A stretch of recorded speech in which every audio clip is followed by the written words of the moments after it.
Hey there, Christopher Thunder here from Rider the Storm and the world's dirtiest workshop. I am working on a broken wire on my XR650L.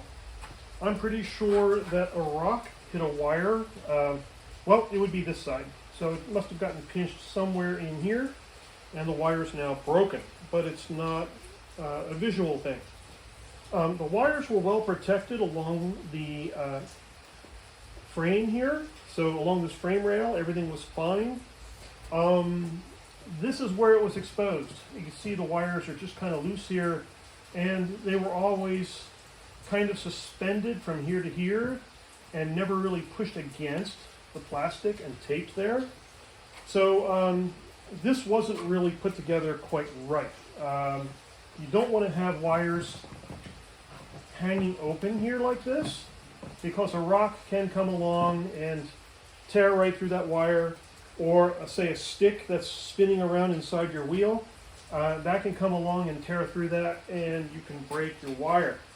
That's pretty much what happened here. So what I'm going to have to do is extend the wires from here where the plugs are and do my best to tape them along the inside of the plastic here. That is after I diagnose the problem. And then I'm going to re-sandwich everything back together and take the bike out for a ride. So, a little unexpected work today. It is raining, it's stormy, it's the best time to do it. So here I am actually doing it. When you have wiring problems, you should always add connectors where convenient. So I've added them here on the frame. So I can unplug the harness and test it all the way back to here. Now, it turns out that I've still soldered in the taillight.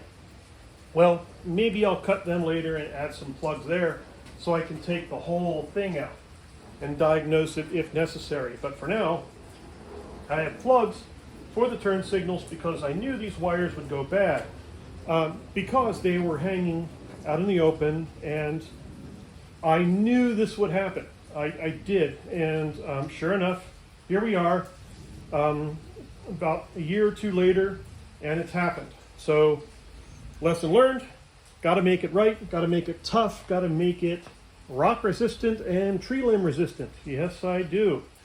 So, please follow me, Christopher Thunder here from Rider the Storm in the world's dirtiest workshop.